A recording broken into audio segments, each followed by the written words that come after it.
I am Ferdinand Marcos, and I am the President of the Republic of the Philippines. I stand today on behalf of 110 million Filipinos. Ang direktiba po ng ating Pangulong Bongbong Marcos ay kailangan maibigay natin sa ordinaryong mangingisda yung serbisyo at sa aming mandato sa PFDA yung pagpo-provide ng mga post-harvest facilities, no, katulad nitong sa Gensan Fishport. Marami ho tayong ginagawa ngayong mga fish ports, may mga ice plants, cold storages, at saka modern fish markets sa buong bansa. Actually, yung sa record natin na mga 20,000 plus yung merong permit to conduct business dito. Ibig sabihin yung nagnenegosyo sa loob ng fish port. Sa isang araw, siguro mahigit kumulang 12 to 13,000 ang katao ang nagtatrabaho dito sa ating fishport. So talagang economic driver ito. Meron tayong ongoing na rehabilitation. Kung makikita nyo, may mga natatapos na at may mga ongoing pa na mga construction works. While ongoing yung operation ng ating General Santos City Fishport, ongoing din yung mga rehab, no?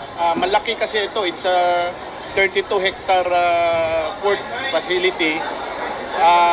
Nilaanan po ng ating gobyerno ng sapat na pondo para maayos yung ating mga harbor. May 4 na harbor na inaayos, ang ating cold storage facility, which is very important. At itong ating mga market hall, ayusin natin para maging global ang standard ng ating fishport. Sa ating mga kababayang mangingisda sa fishery sector, ang inyo pong PFDA ay patuloy na magsisikap at magbibigay sa inyo ng sapat na serbisyo para sa ikaunlad ng inyong buhay.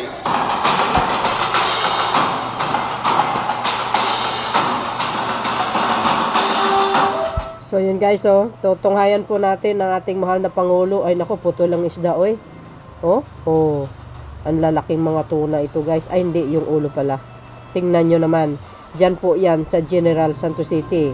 Ayan, nagpunta ang Pangulo dyan ngayong araw, July 4, 2025. Hindi lang po binisita ang Fisher Fork tuna, tuna Fisher Fork. Dati ay tinatawag na landing fish yan sa Gensan. At namigay rin po si Pangulong Marcos Jr. ng mga kagamitan ng mga mangingisda. Ay, si Pangulong Marcos Jr. talagang mahal ng mga taga-Gensan yan, mga beswa. Mayroon mga ano diyan, mga anti-Marcos, siyempre hindi nawawala yan. Kung nakikita nyo sa ating video, ayan po ang itsura ng landing fish ngayon. Malaki na po ang improvement. At sabi po nga ng Pangulo, mga kababayan, ay magpapatayo po ng storage, no, para nang sa ganun may pag-imbakan itong malalaking tuna na mga huli. Kasi yung iba nating mga mangisda, no, ay kumbaga nagre-renta sila ng storage para mapanatili ang pagkasariwa ng isang malalaking tuna. So dahil dyan, yung problema ng ating mga fisherman na kailangan po na magkaroon po ng storage, no, na malaki para yan po sa tuna Fisher Fork dyan po sa Gensan. So ibig sabihin yon, pag maraming huli doon nila itatambak, hindi na po sila magrerenta, libre pa. Siyempre, ang babayaran mo lang yung maintenance ng malaking storage para manatiling matibay. O ganun si PBBM. Pag pupunta yan sa isang lugar, hindi po nawawala ang kanyang mga tulong sa mga mangingisda, yung mga tali, yung mga net, ano pa ba? Bangka, nakita nyo naman siguro ngayon. O, di ba? Ganon, ka-hands-on ang ating mahal na Pangulong Marcos Jr. Guys, lahat nakikita niya eh. Dahil dyan, maganda itong ginagawa ng Pangulo. Umiikot siya sa iba't ibang region para nang sa ganon makita ang problema kung ano po ang dapat maitulong para sa kanila. Tulad yan, yung storage room, kailangan nila. Guys, hindi lang 1 million ang halaga ng storage room. Million po yan. Kung mayroong storage room ng sibuyas farmers, siyempre mayroon din ang mga mga fisherman para manatiling fresh ang mga tuna nang sa ganun pag i-deliver yan o i-export, sariwa pa ang dating, no? Alam nyo naman, ang General Santos City, mga kababayan, yan po ay sentro ng exporter ng mga malalaking tuna, no? So kung nakikita nyo ang Pangulo, talaga namang tuwang-tuwa din. Nakita yung mga malalaking tuna actually, guys, no? Shout out sa General Santos City, dyan po ako lumaki, dyan po ako nag-aral, kaya alam ko po yan dating landing fish, ano? Ibig sabihin, mayong buntag sa mga taga-Jinsan, agoy! Kadagko kayo mga tuna, no? Ayan, guys, so pakinggan po natin ang sinabi ni Sir. Unang-una po, gusto ko pong magpasalamat sa ating mahal na Pangulo at lalong-lalo na sa DAB PAR dito sa Region 12 sa mga tulong na ibinibigay sa ating mga maliliit na mangingisda. Lalong-lalo na sa paano paunlarin ang ating mga maliliit na mangingisda. Malinaw naman po na nabibigyan ng atensyon at naiintindihan din namin na hindi naman may bibigay lahat. Pero kahit paano nakikita naman natin na may mga tulong na naibibigay para lang matulungan ang ating mga maliliit na mangingisda. Ang may papangako po namin bilang mga lilit ng isda, alam naman po natin na kami ang tagapag-alaga at tagapangasiwa sa ating mga kustal na karagatan. Patuloy po kami magbabantay para lang protektahan ang kalagayan ng ating pangislaan, lalong-lalo sa ating mga kustal na area.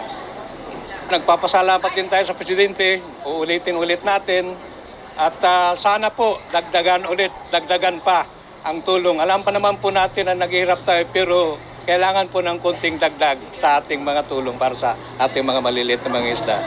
Maraming salamat po. Ako si Angelica Bene Flores po ng Malapatan, Sarangani Province. Nagpapasalamat po ako kay President Bongbong Marcos na binigyan niyo po kami ng halaga bilang isang mananagat po. Thank you kayo. Binigyan mo kami ng atensyon dito. Proud po kami bilang isang mananagat po. Kami po nandito po kami sa tuna fish product po, naga-processing po kami. Salamat po sa lahat-lahat na binigay mo po kami ng atensyon. Salamat po. Wala na po kaming mahiling kung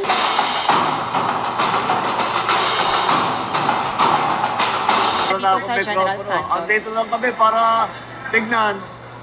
Ito, I have a mic. Para tignan kung ano yung mga sistema na ginagamit ninyo para sa fisheries natin. Dahil sa pagpalagay ng ating sekretary, nakilala nyo naman na talagang isa sa pinakamalaki sa industriya ng fisheries dito sa Pilipinas, ay naunawaan niya kung ano yung potential ng fisheries para sa Pilipinas. Kaya sinabi ko, dali niya ako rito, paliwanag niya sa amin kung ano yung mga kailangan ninyo. Sa amin palagay, ang nakikita namin na siyempre yung cold chain, kailangan lalagyan natin. Nagtayo ka na pala ng malaking cold storage dito. Pero kailangan pang dagdagan. Kaya gagawin namin ang lahat para naman masuportahan yung buong, hindi lamang yung cold storage, kung hindi yung buong cold chain. Para yung mga huli na nahuli na natin ay pagdating sa market ay maganda pa rin at yung quality ng isda ay ma-maintain para siyempre mas magandang benta. Kaya ano pa sa palagay ninyo ang kailangan natin in your view? What else? Meron tayong bago, sir, na testing facility na itatayo rito. Laboratory. Testing facility. What are we testing for? Histamine, fish quality, pati sa pang shrimp. Testing for shrimp. Asya shrimp, oo. Sikat na sikat yung shrimp natin sa abroad. Ang pag binili mo yung black prawn sa Philippines. Black tiger. Black tiger prawn. Oo. Guys, sige. Maraming salamat at mabuti naman at nakadaan ako rito at nakita ko. Nakapunta na ako rito pero hindi pa ganito kalaki noon. Ngayon ay napakaganda na. Kaya gagawin namin ang lahat para bubuhayin natin ulit ang ating industriya. ng fisheries dahil pagka pinag-aaralan namin yung mga pangangailangan sa kinakain ng Pilipino, napakahalaga sa diet ng Pilipino, sa kinakain ng Pilipino, yung isda, yung seafood. Dahil siyempre, marami tayo, mga 7,000 islands ang Pilipinas, kaya napupunta talaga sa fisheries ang pag-asa. Kaya kayo muna, tutulungan, gagawin namin lahat para yun na nga, yung mga sistema, magtatayo tayo ng mga fish port, mga agricultural port, para mabawasan ang ating transport cost, pati ice plank, para doon sa maliliit na bagsakan, mayroong pagkukuhanan ng yelo para hindi lamang para doon sa lugar, para paglabas, paglalaot ang mga bangka, may dalang yelo para laging sariwa yung inyong huli. Oh, di ba guys? Okay, so sige lang, patuloy nyo. Malaking kontribusyon ng Gensan at lahat ng fisheries industry sa pagpapakain sa buong Pilipinas. Kaya patuloy ninyo, maraming salamat sa inyong ginagawa. Hindi lamang sa food supply, kung hindi pati sa pag-export natin. Nagulat nga ako yung tinitesting doon na isda, pupunta pa raw sa Amerika yan. Nakakatuwa naman na ang Pilipinas nakakapag-export hanggang sa Amerika. Kaya ang laki rin ng kontribusyon sa ating ekonomiya, itong inyong industriya. Kaya kailangan ang pamahalaan ay nandyan. Kaya nakakatiyak naman kayo, kagaya ng aking nasabi, ang ating Secretary of Agriculture ay kasama ninyo sa industriya ninyo. Kaya gagawin na tuturuan tayo kung paano ang gagawin para matulungan kayong lahat. Alright? Maraming salamat. Magandang umaga sa inyo. Good morning. O yun mga kababayan, narinig niyo ang Pangulo. Sabi sa inyo kahit simple pangangailangan lang, nakikita niya at yan ay mabibigyan niya ng tulong ang ating mga mangingisda. O, di ba guys? Sabi sa inyo O, hinila pa si Madam So yun guys, shout out sa mga taga General Santos City. O yan, may cold storage na pala kayo na pinagawa ng Marcos administration. Thank you for watching mga kababayan. Salamat po. Thank you. God bless everyone. See you again on my next upload. Bye yan babos. God bless Philippines. Hardworking talaga ang Pangulo. Sana all ganyan ang mga presidente. Yung iba nandoon lang sa Malacanang nagkukukot na nasa loob ng kulambo. Pangulo araw-araw yan guys. Abangan natin bukas sana naman pupunta yan. Walang kapagod-pagod Babus.